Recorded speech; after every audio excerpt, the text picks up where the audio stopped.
Seguí escuchando Nuevos Vientos.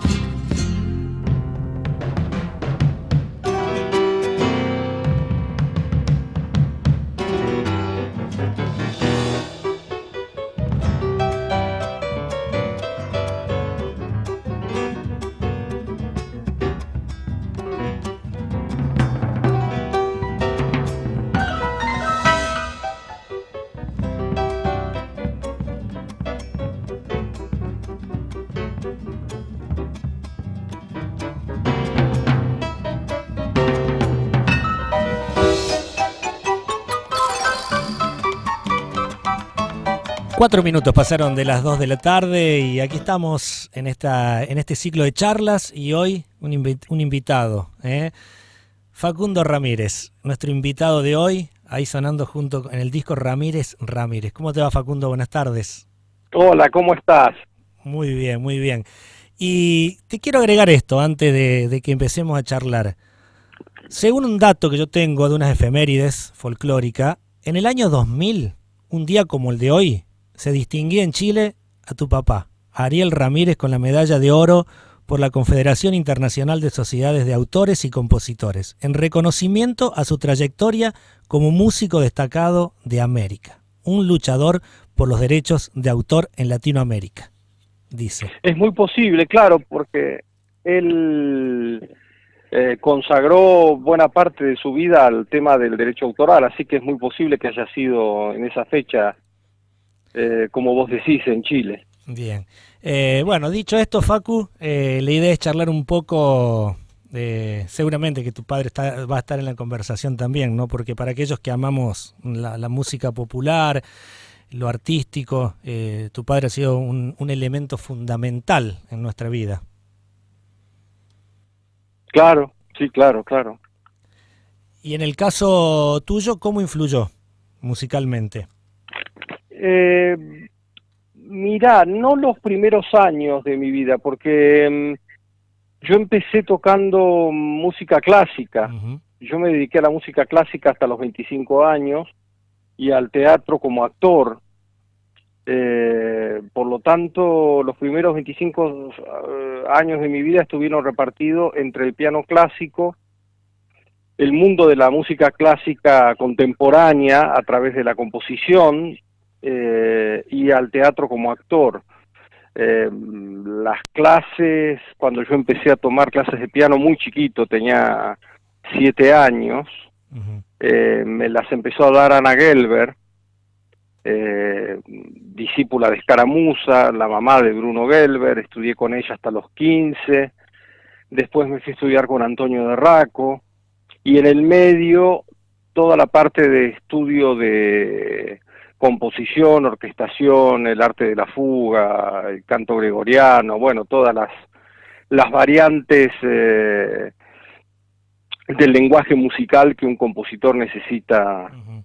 conocer y profundizar para poder tener herramientas a la hora de darle rienda suelta a la imaginación para escribir.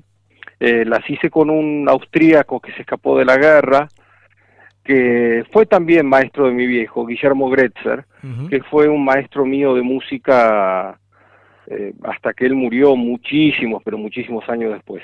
De manera tal que por el lado de la música, la figura de mi viejo no marcó ninguna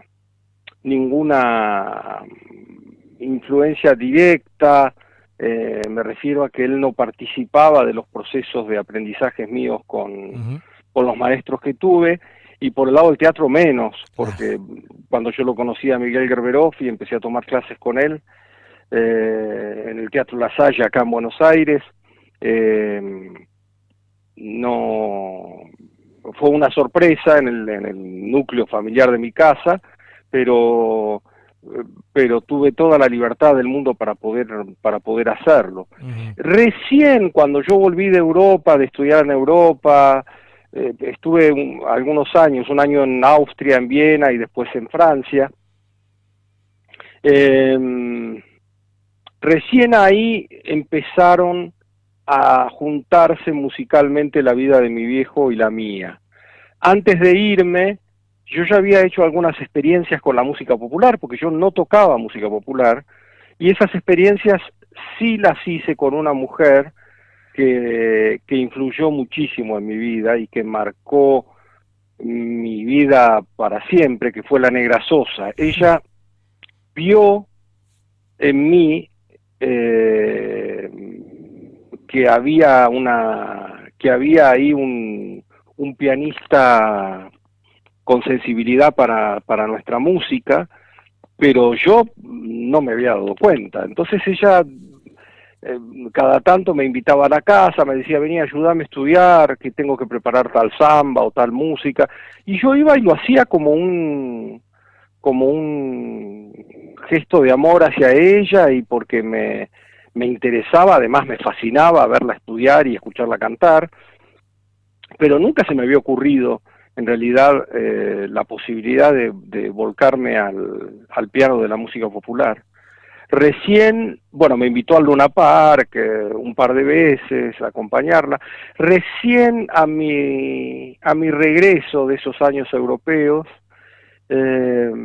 y a raíz de un concierto de Mercedes en el Luna Park en el que ella me invita, aparece mi primera invitación formal a hacer música popular. Y fue gracioso porque me propusieron hacer un ciclo en un lugar acá en Buenos Aires precioso que había en aquellos años, que se llamaba Café Mozart, y me dijeron, mire, lo escuchamos tocar, acompañar a Mercedes en el Luna Park Gringa Chaqueña de mujeres argentinas, y nos preguntábamos si no quisiera usted venir a hacer un ciclo de música popular, y mi respuesta fue, pero yo no toco música popular.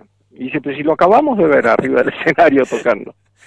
Bueno, entonces a raíz de esa invitación dije que sí, y me pareció que lo más honesto que podía hacer era hacer un repertorio de cámara para piano y guitarra basado en el repertorio que yo había escuchado para piano de mi viejo en los años de mi infancia.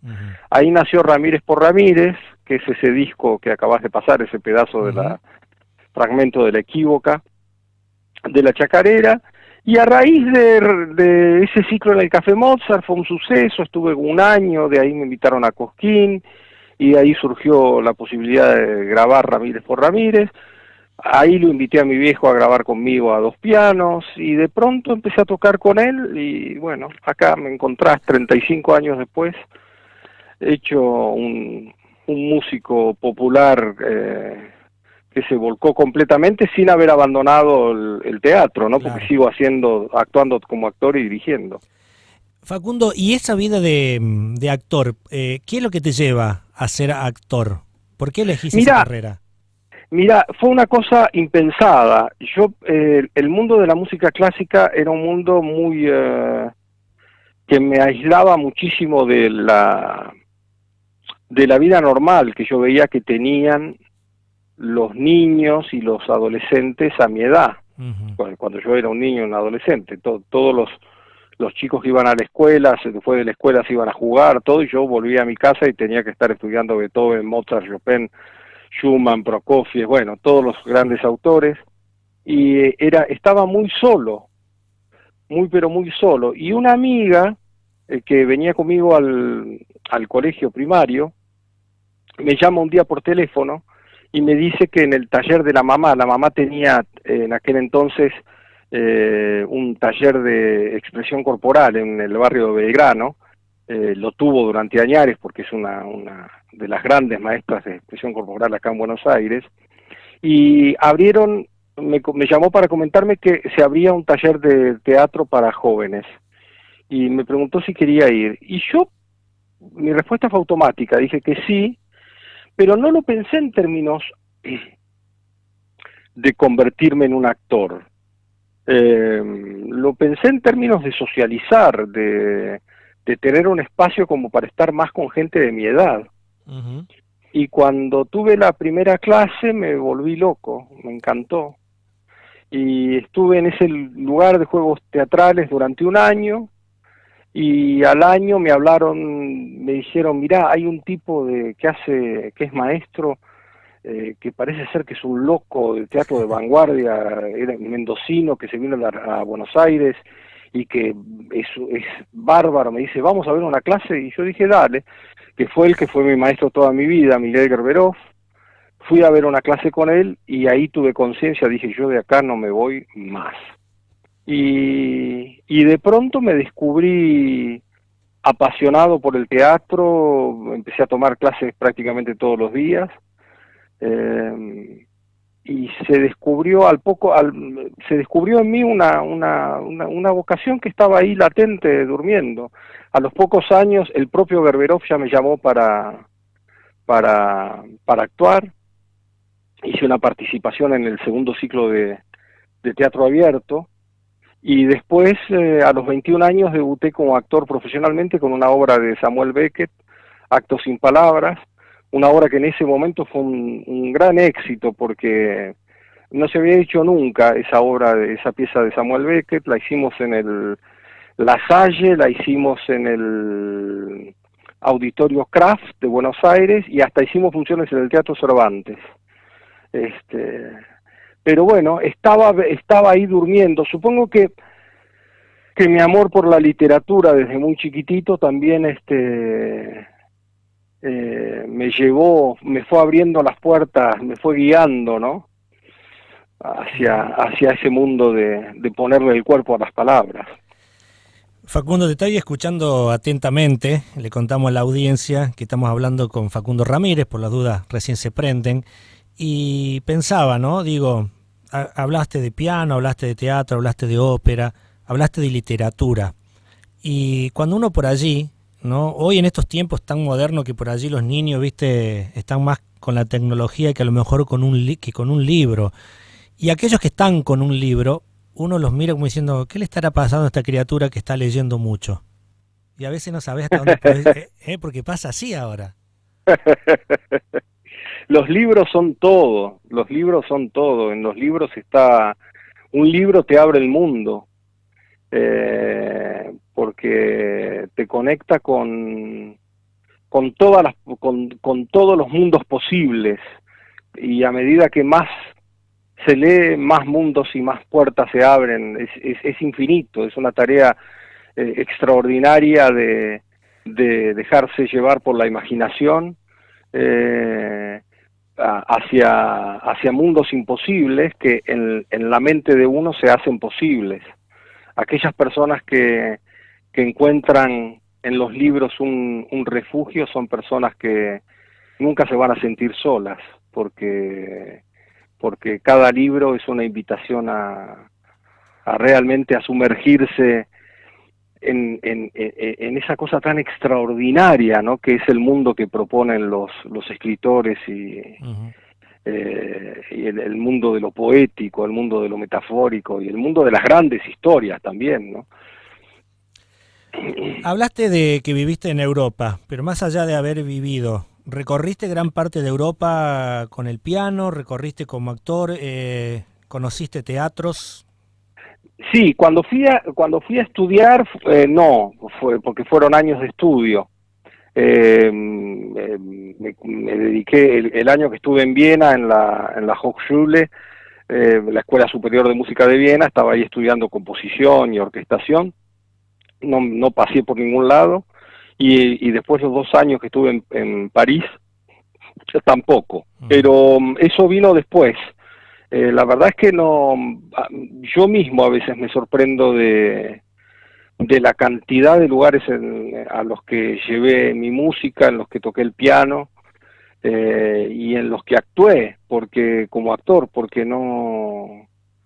es mucho, me doy cuenta, y siempre se dio de una manera tan natural. Yo lo tomé con tanta naturalidad, tal vez porque cuando uno abraza una vocación como la del piano, uno ya desde chiquito sabe que bueno, que si uno se prepara es como parte de la profesión, eso de tener que armar una valija y salir de viaje, ¿no? Y eso se cumplió.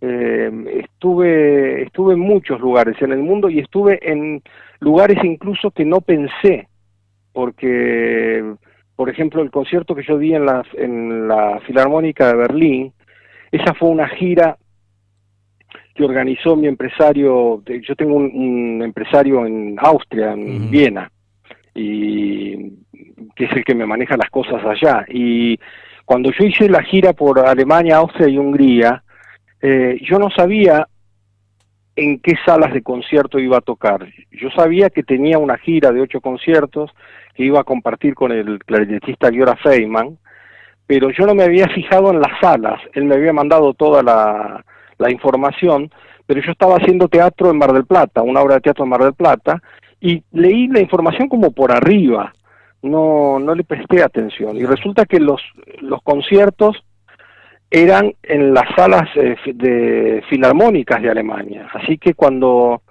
llegué a la Filarmónica de Berlín, fue una emoción, me puse a llorar, me acuerdo, entré a la sala, me llevaron al camarín, yo pedí conocer la sala, eran las 3 de la tarde, ¿no? Faltaban 5 horas para el concierto, yo pedí conocer la sala, me prendieron las luces de la sala, me senté en una platea, me quedé ahí solito, mirando en la sala esa que mandó a construir Karajan, y me puse a llorar, porque no podía creer que yo en 5 horas iba a estar tocando el piano ahí. Fue muy hermoso comprobar palabras que me dijo muchos años antes, que me transmitió Mercedes. Ella me dijo: no tenés idea, me decía, lo que es el amor por nuestra música popular en todas partes del mundo. Y me hablaba de los alemanes. Ella me decía que los alemanes eran un público, como público era un público maravilloso, y lo comprobé. Así que este destino de llevar como bandera la música popular argentina a otras partes del mundo me llena de orgullo, y en esas salas también es una cosa muy así conmovedora, claro, porque generalmente son salas destinadas al repertorio exclusivamente de la música clásica. Facu, perdón, ¿no? Porque, sí, por favor. ¿Cómo? A ver, está bien, tocas piano, pero digo, la comunicación con el idioma, cuando tenés que presentar una obra, ¿manejás otros idiomas vos? Yo hablo francés y hablo inglés, no soy manejo más el francés que el inglés. El francés lo estudié desde muy chiquitito. Pero es gracioso porque cuando doy conciertos afuera y tengo que hablar en inglés para decir algunas palabras con el público, comunicarme, contarles alguna cosa, me pongo muy nervioso. Y digo desastres, y la gente se ríe, por suerte me hago el simpático. Cuando actué como actor, actué en español. Yo hice una gran experiencia con Julia Senko y con el actor Gerardo Bamonde. Fuimos contratados para hacer la ópera María de Buenos Aires en el Festival de Bregenz, en Austria, y el Festival de Viena. Así que nos fuimos a ensayar la ópera durante 3 meses, y después hicimos 3 funciones en Bregenz y 3 en Viena, y eso se hizo en español. No actué en otro idioma más que en mi propia lengua, ¿no? Pero después cuando toco en Alemania o en Hungría o en donde fuera, o en Inglaterra, qué sé yo, si hablo en inglés para dar alguna información sobre lo que estoy tocando o para saludar y todo lo demás, no sé por qué razón me pongo un poco nervioso. Esperemos que... La última vez que me pasó fue en Israel, cuando toqué hace 2 años en la Filarmónica en Tel Aviv y en Haifa, y la gente estaba tirada en el piso, parecía un actor cómico, porque quería decir algo en inglés y me salía para el traste, y entonces la gente se reía, me entendían lo que yo quería decir, pero se reían de lo nervioso que yo estaba. Entonces yo me disculpaba riéndome y les decía, bueno, los nervios hacen que yo esté hablando así, discúlpenme, y se reían más. Fue hermoso. Mirá qué experiencia, ¿no? Hablaste mucho de Mercedes Sosa, y sí. ¿Con algún artista de otro país del mundo que hayas tenido que acompañar? Bueno, esa experiencia de los conciertos filarmónicos en Alemania fueron con Giora Feynman, el clarinetista Giora Feynman. Él fue un hombre muy generoso conmigo, me abrió... Yo toqué por primera vez con él acá en Buenos Aires, tocamos con la Camerata Bariloche en el Teatro Coliseo, él me invitó a tocar al Coliseo, después hicimos un concierto en La Plata con la Camerata también y él, y ahí surgió la invitación para ir a tocar con él afuera. Con él fue una experiencia muy impactante también porque él es un hombre muy amado, muy respetado, es una estrella del clarinete, de la música klezmer, pero es un hombre muy sencillo, es un hombre con el que se puede hablar, no tiene esa imagen por ahí del siglo XIX que uno tiene incorporada a través del cine de que determinados artistas son inaccesibles y son como unas estrellas que se encierran en sus camarines y que no hablan con nadie. Todo lo contrario, venía, le pedía a Jorgito Giuliano, el guitarrista, que en los camarines a la tarde que cantara Garúa, porque él amaba el tango, entonces Jorge le cantaba Garúa, la pasábamos bárbaro, la verdad. En general yo me llevo muy bien con los músicos y con la gente del teatro, porque son mis pares, son mis hermanos de la vida, es la familia que yo elegí, y los conozco bien porque me conozco a mí mismo y además porque me crié en una casa con con mi viejo, y conozco todas las debilidades, los miedos, las inseguridades que tengo yo mismo y que sé que tienen ellos. Mira, es increíble comprobar, y eso lo pude comprobar. Me acuerdo cuando hicimos con papá y Mercedes los 35 años de la Misa Criolla en Mendoza, que se hicieron 2 conciertos ahí en el anfiteatro Frank Romero Day. Antes de salir al escenario, yo le veía el vestido a Mercedes que le temblaba de nervios. Y estamos hablando de una leyenda de la música del mundo, Mercedes, y se ponía nerviosa. Domingo se ponía nervioso. Bueno, conozco, te puedo nombrar tantos artistas que se ponen nerviosos, y esa cosa de la inseguridad, a pesar de que después cuando salen al escenario la rompen. Se lo comen al escenario. Claro, se lo comen, pero antes uno está muy indefenso, uno se siente solo, lleno de dudas, de miedo, te agarran todas. Así que bueno, yo me llevo bien con los artistas porque nos reconocemos como en un espejo, ellos a mí y yo a ellos. Conocemos lo que es nuestra vida y la incertidumbre que genera nuestra vida, porque nosotros no hay nada fijo en nuestra vida. Yo no tengo nada fijo, siempre viví en ese vértigo.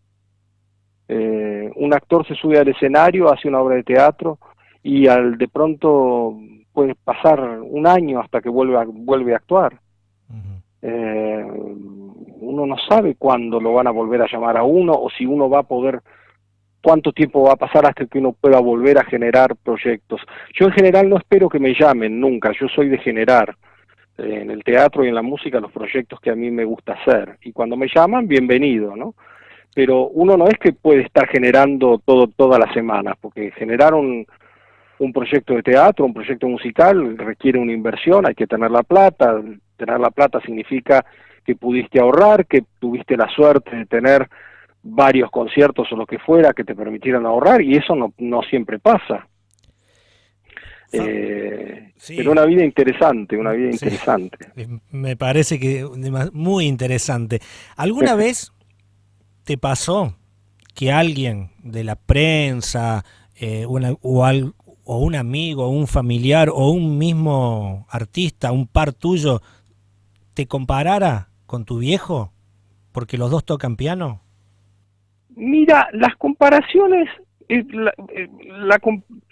líneas generales, los seres humanos tendemos a hacer comparaciones, porque no sé bien por qué, pero viste que en todos los órdenes de la vida tendemos a comparar.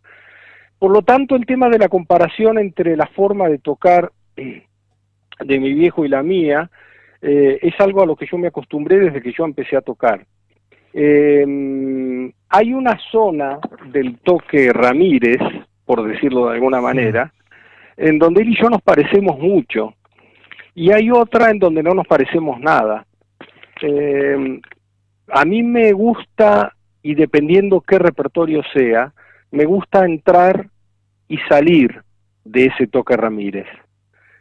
Si tengo que tocar algo de una manera, entre comillas, más criollita, me gusta rendirle como ese homenaje a la manera que él tenía de tocar. Él se cagaba de risa conmigo, yo le decía, mirá, te voy a imitar tocando Alfonsina. Y entonces me sentaba al piano y tocaba Alfonsina como él. Y él le fascinaba eso, se reía muchísimo. Pero te quiero decir, depende del repertorio, yo puedo entrar y salir de esa manera, y claro, las personas que escucharon a mi viejo tocar el piano toda la vida, cuando me escuchan a mí tocando a la manera de, van a decir, mirá, tiene el mismo toque que el viejo. Claro. Después me escuchan tocar mi versión de La Última Palabra, o me escuchan tocar Piazzolla con orquesta, y ahí ya soy otro pianista, no tengo nada que ver, ¿no? Depende del repertorio. Depende del repertorio, y escuchamos un poquito.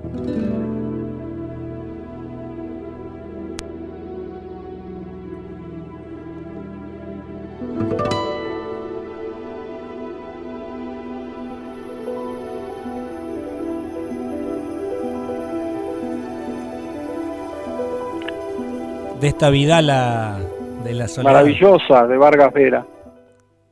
Qué maravilla, ¿no? Sí.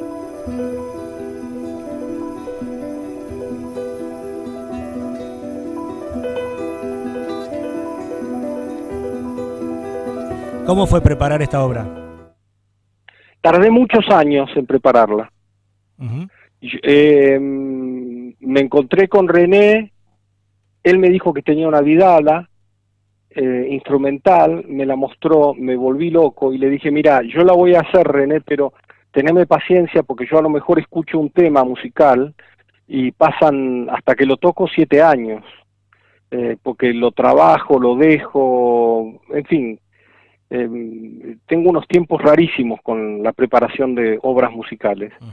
Y le comenté a Mercedes, le dije, vos sabés que me encontré con René y me pasó una Vidala maravillosa. Y Mercedes me dice, no me digas, dámela.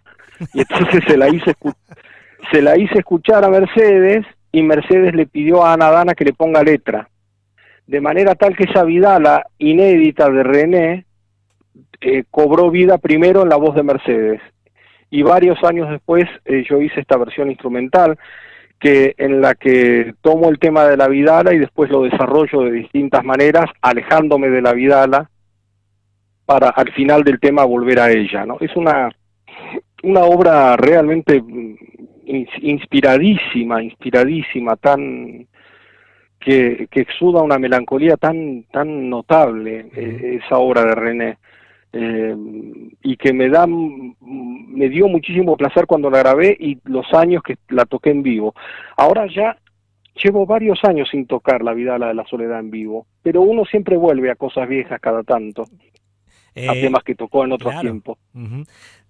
Recién cuando uno habla con muchos artistas, ¿no? Y tu instrumento no es el de los más simples de llevar, no es un charango, no es una armónica, no es una flauta traversa, ni siquiera una guitarra. Ni me hables, es una pesadilla. ¿Cómo haces? Cuando vas a un escenario, pedís que te lleven un piano a tu estilo, tu manera, ¿cómo es el tema? Bueno, depende. Hay lugares en los que, porque yo toco en cualquier lugar, yo para mí no es, para mí no hay ninguna diferencia en la manera en la que yo toco, si toco en una gran sala de conciertos o si toco en un club de barrio para los amigos del barrio. Yo soy el mismo tocando. Uh-huh. Hay lugares en donde vos podés pedir que tal modelo de piano eléctrico, hay 2 o 3 que a mí me resultan cómodos por el tipo de peso de las teclas, en fin, una serie que tienen que reunir una serie de condiciones técnicas que a mí me vienen bien.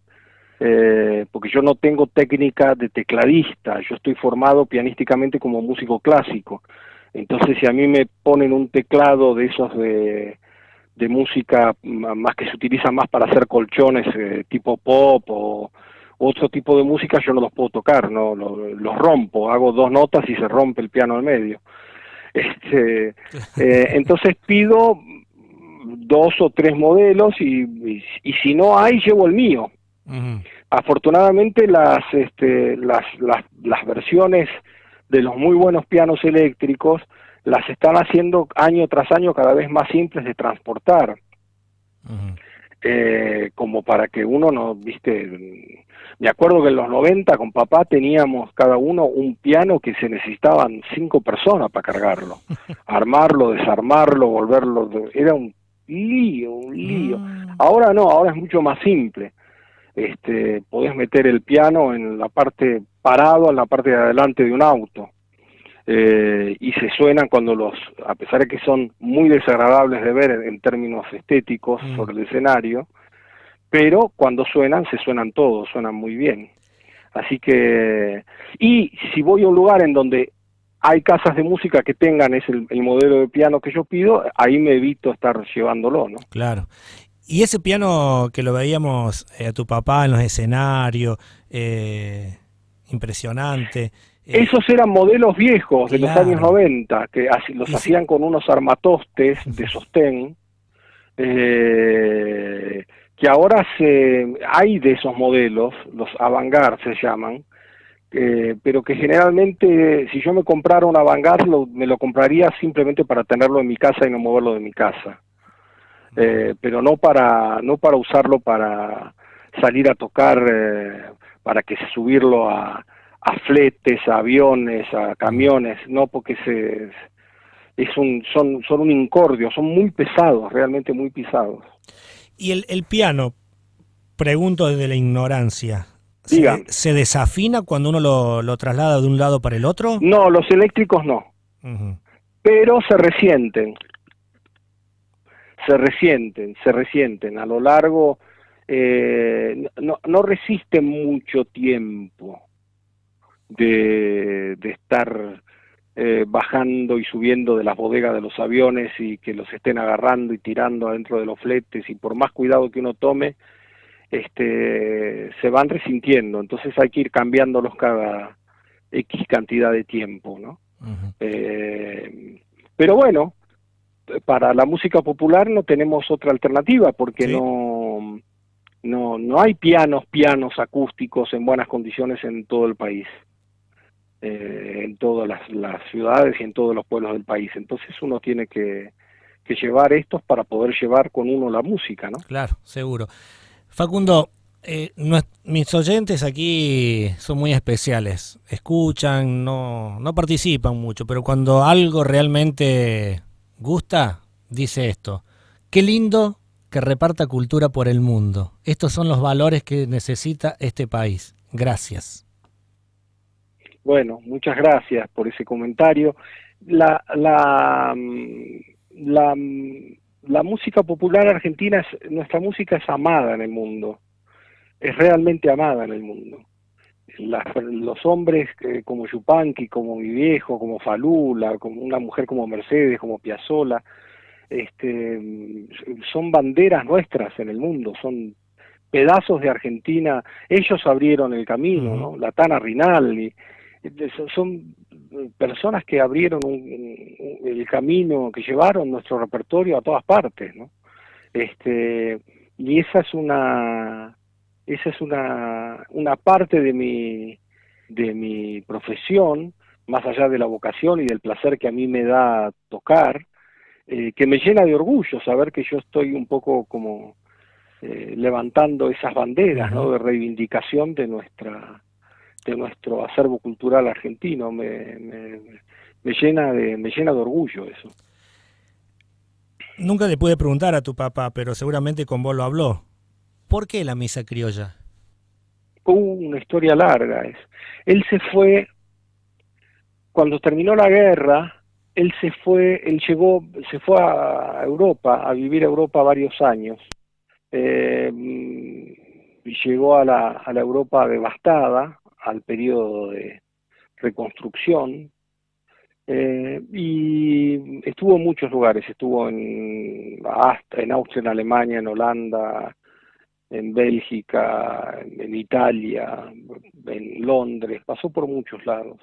Fue a llevar su música y recibió muchísimo, pero muchísimo amor en todos estos lugares, mucha solidaridad, mucha gente que le tendió la mano, del mismo modo que Yupanqui le tendió una mano a él cuando lo escuchó tocar el piano por primera vez. Papá era jovencito, tenía 21 años.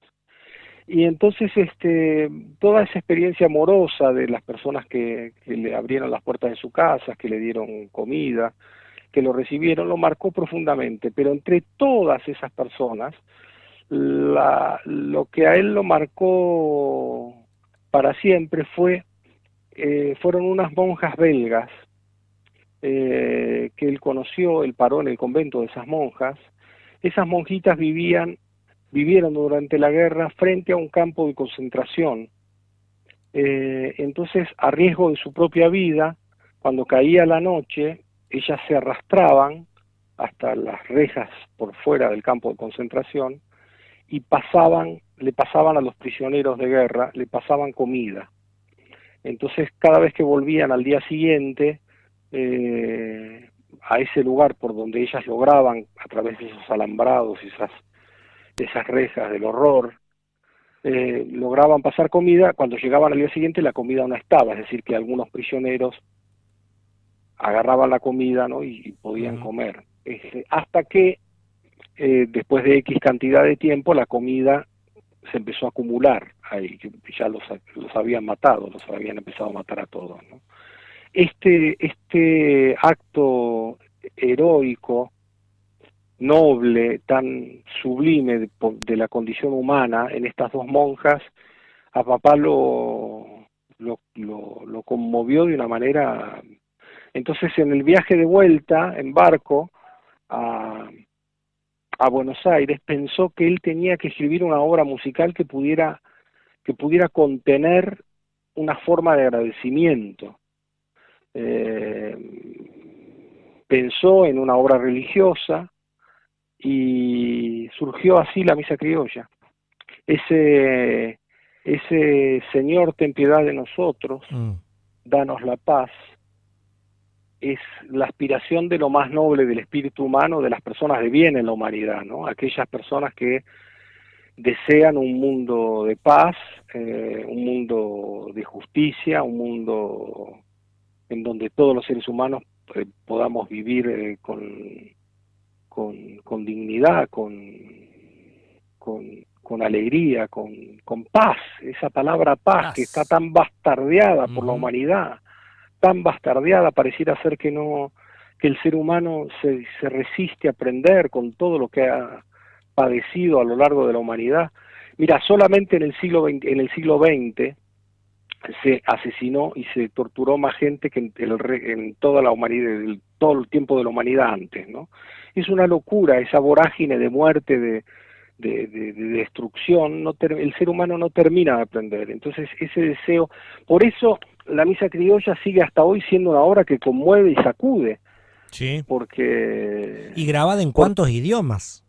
Sí, no. Ahora cuando estuve en Israel, que la hicimos al cerrar los conciertos, ¿no? No te puedo explicar la emoción de los coreutas, del director, de la gente, de los empresarios. Una cosa, se te caen las lágrimas. Trasciende lo religioso incluso, sí, porque una persona no necesariamente religiosa es la que se va a conmover con la Misa Criolla. Trasciende lo religioso, porque hay un mensaje de paz en esa obra, ¿no? Y hay un mensaje de amor. Ese amor que él recibió, que papá recibió en esos años europeos, y esa forma de agradecimiento que hay. Claro, está todo eso, pero además, claro, justo en el alma de un artista sublime como fue él, ¿no? Porque qué inspiración, qué hombre inspirado realmente. Sí. Pertenece al séquito de los es como digo yo, el séquito de los número unos de la música argentina, ¿no? De los grandes melodistas argentinos. Sí, y eso lo decís vos, y más allá que me parece a mí, ¿no? Mi impresión que más allá que como hijo, lo está diciendo como artista. Es que ¿sabés qué pasa? Es indivisible el asunto. Si yo fuera un músico argentino y no pudiera reconocer y entender vitalmente lo que significa la obra que dejó mi viejo, sería un mediocre. Sí.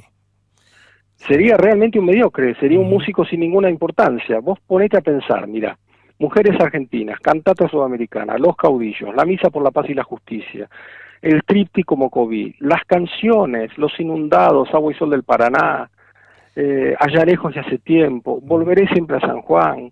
Estamos hablando de un genio realmente, Sí. una canción mejor que la otra.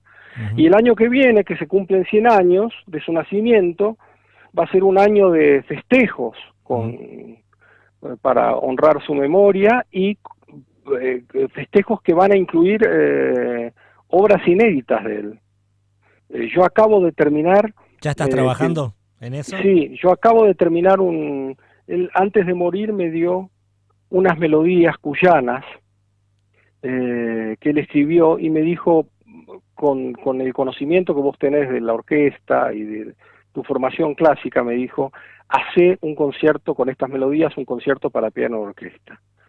Y yo le dije que sí, entonces lo grabé en un aparatito, en una casetera de esa época, esto fue hace más de 10 años, lo grabé, él ya no podía tocar, tocaba muy poquito, entonces me grabó como pudo esas melodías, que él las tenía en su mente de toda la vida, pero que nunca las había plasmado, y lo grabé, eso lo digitalicé, desarrollé pianísticamente esas melodías, esos motivos cuyanos que él me dio, y después compuse toda la parte de la orquesta, ¿no?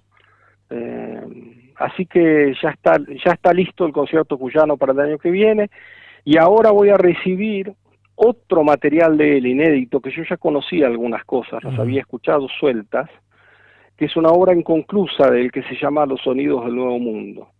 Así que me voy a poner a trabajar para encontrarme con todo el material, ver qué se deja, qué no se deja, cómo le doy una forma para que el año que viene podamos seguir escuchando obras nuevas de Ariel Ramírez en el centenario de su nacimiento, ¿no? ¿Cómo fueron las últimas horas, días tuyas con tu padre? Fueron... En los últimos años estuvo enfermo, él tenía demencia senil, y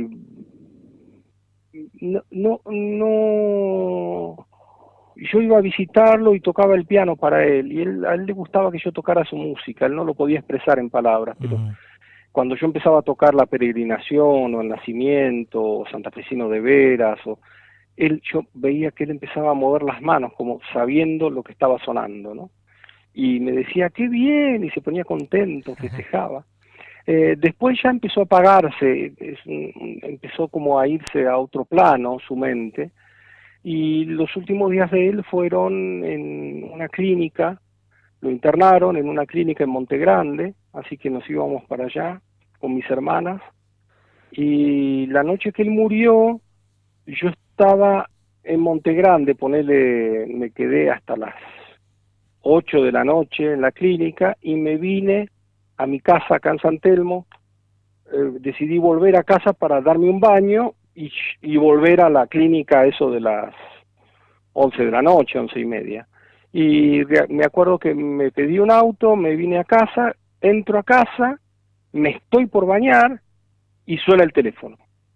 Y cuando suena el teléfono yo dije, sonamos. Entonces atendí y me avisaron que papá había muerto. Entonces corté, y lo primero que hice cuando corté fue sentarme en el piano y tocar su música. Empecé a tocar Allá lejos y hace tiempo. Y cuando empecé a tocar su música, fue una cosa conmovedora, sentí se me hizo un nudo en la garganta, y en voz alta dije, está vivo. Sentí que estaba vivo, claro, al tocar su música. Y entonces, bueno, ahí me fui, me di un baño, volví, lo abracé y bueno, y se cerró una parte de la vida natural que tiene que ver con la despedida de los hijos a los padres. Y después, nada, me sentí muy orgulloso porque papá fue velado en el Congreso de la Nación como Mercedes, con honores. En aquel momento era presidencia de Cristina. Se decretó, hubo 3 días de duelo nacional, con bandera media asta en todo el país. Así que para nosotros como familia fue una cosa que nos llenó de orgullo, porque verdaderamente él fue un hombre que hizo patria, consagró su vida a la construcción de una cultura argentina y americana, y cuando hablo de él hablo de otra gente que yo ya te nombré, sí. Pero que son como una parte de él, Mercedes,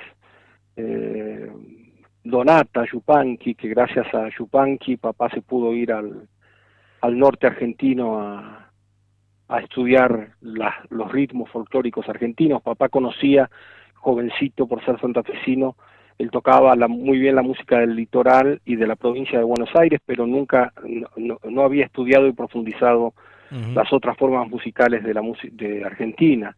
Y gracias a Yupanqui se pudo ir a Jujuy, a Salta, a Tucumán. Ahí papá se fue a estudiar la música, después al Chaco, a Formosa, la música de los Tobas. Bueno, todos esos hombres, esas mujeres, fueron que amaron, desesperadamente amaron a nuestro país y a nuestro continente, y que dieron su vida para forjar una identidad cultural. Cuando uno habla de una identidad cultural, es tan importante tener claro lo que eso significa, porque no es una expresión, no es una expresión que queda en conmemorar alguna fecha patria y ya está, ¿no? Sí, poner la escarapela en la fecha patria. No, claro, no, eso tiene que ver tiene que ver con otra cosa, tiene que ver con ir mucho más allá, como fue San Martín. Tiene que ver con eso, tiene que ver con el cruce, con cruzar hacia una verdadera independencia, desde todo punto de vista, ¿no? Y mi viejo fue un hombre que así lo entendió, así que esa despedida del Congreso Nacional y eso de las banderas, a mí lo de la bandera media asta me mató, la verdad que me mató para bien, pero cada vez que la veía, esos 3 días que veía la bandera media asta por cualquier lugar que yo pasara, del lugar oficial que pasara, veía la bandera media asta y yo me ponía a llorar, y esa bandera media asta estaba media asta por su muerte. Por tu padre. Claro, así que muy orgulloso. Facu, la verdad que realmente una charla hermosa, te agradezco muchísimo, y nos quedan pocos minutos porque a las 3 de la tarde se nos termina el programa y hace 52 minutos que estamos charlando.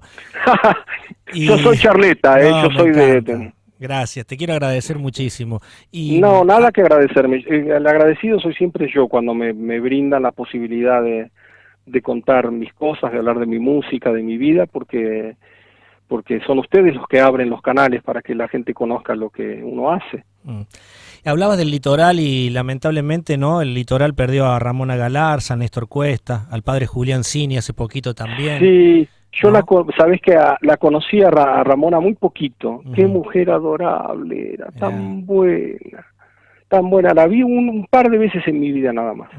Y una noche compartimos juntos una cena acá en Buenos Aires. Adorable mujer, adorable. Cómo cantaba, qué maravilloso. Impresionante lo que cantaba, ¿no? Sí. Así que vaya nuestro homenaje para para ella también, ¿no? Porque otra grande, la novia del litoral. Sí. Sí, qué maravillosa, qué maravillosa. Bueno, Facu, antes de despedirte, te voy a leer algo. Después al final te digo quién lo escribió. Dale. Dice así: Ramírez, raíz de historia y amor. El árbol crece, vive, baila y canta. Sus hojas toman vuelo entre brisas matinales y atardeceres de melodías finas, pero su raíz será la prolongación de sus sueños, esencia y linaje, y allí el aura del admirado Facundo Ramírez eleva un gajito de plegaria a los cielos de los elegidos. Viajero incansable de corteza terrenal, golondrina de mar, horizontes y nuevos mundos, de esos en donde grandes maestros de la Europa madre, entre urdimbres, melódicas y obras clásicas, forjaron su luna errante de peregrino azul. Alforjas preñadas de incertidumbre, soledades y esperanzas fueron la compañía indiscutible en sus pasos de armonía y caminante. Teatro, literatura, palabras, escenas, libros, libretos y partituras sembraron en su alma la pasión al desandar el sendero fino del vuelo infinito de usted, querido don Facundo Ramírez. El río trae voces en cada uno de sus remansos, la tierra va pariendo luceros en la lontananza y el viento, ese viento cantor de 1000 lenguas ancestrales, ve sus pupilas de joven pianista, de 1000 cielos y el motivo popular del paisano, el criollo y el lugareño. Atravesó su alma chúcara y el amor del músico, y el aroma a tierra mojada sellarían el romance eterno de aquel otoño ocre. Descansa mi palabra, ensillo el cimarrón y retomo la oración perfume de mis sierras, pensando que usted, don Facundo Ramírez, va desandando una chirlera de estrellas y brumas, cajita coplera, vidala en la piel, y en sus manos soñadoras de barro y llanuras la canción revive la paz del lugar. Mercedes del pueblo, Astor de Cienfuegos, Jaime de charango, Félix de historias eternas, caudillos y cantar. Rezaron sus prosas de grandes artistas, abrazando su estirpe, Facundo de Sal. Ramírez por Ramírez, reza la portada del disco sublime, Encuentro de amor, y allí don Falú, Donata y la vida sonríen los versos desde el corazón. Detengo mi vuelo de zorzal criollo, elevo la vista desde el diapasón, beso mi siesta de peperín y jarilla, guardando en mi alma la pura emoción de saber que don Ariel Ramírez, sumisa criolla, mujeres argentinas, San Juan que desangra cogollos de pan, y aquel indio toba de riachos y montes se encienden en la estirpe firme del gran Facundo Ramírez, hermano de la esperanza, hijo de la música, melodía y paz. Firma Ariel Chaco Andrada, del grupo La Callejera. Pero qué hermoso, felicitaciones. Qué lindas palabras, la verdad, que me da un poco de vergüenza porque no sé cómo recibir tanta belleza. Bueno, muchísimas gracias, la verdad, muchísimas gracias. Facundo, ¿y sabes qué? Lo termina de escribir mientras escucha la charla. Él está viviendo en Villa Allende, hoy no la estamos pasando bien aquí en Córdoba por los incendios, lamentablemente, en la sierra. Tremendo, sí. Tremendo. Hablábamos de paz y acá hablamos de la mano del hombre mal usada, ¿no? Sí, así que bueno. Es tremendo porque es la mano que atenta contra el hombre atentando contra el hombre. Facundo Ramírez, gracias, muchísimas gracias de todo corazón, te lo agradecemos con el alma, no solo yo, sino también nuestros oyentes, porque fue otra siesta ganada aquí en Bueno, muchísimas gracias realmente para todos ustedes, gracias para vos, te repito, por haberme llamado y darme la posibilidad de charlar, y para todos los que quieran seguir mi música o conocerme un poquito más si no me conocían antes, invítalos. Me pueden buscar ahí en Instagram, Facundo Ramírez Piano, o en mi canal de YouTube, que ahí tengo un montón de material filmado, ¿no? De conciertos a 2 pianos en todos lados, que también es Facundo Ramírez Piano, así que los espero por ahí, a mis nuevos amigos. Muchísimas gracias, Facu, hasta la próxima, un abrazo. Gracias, querido, otro abrazo, chau. Chau.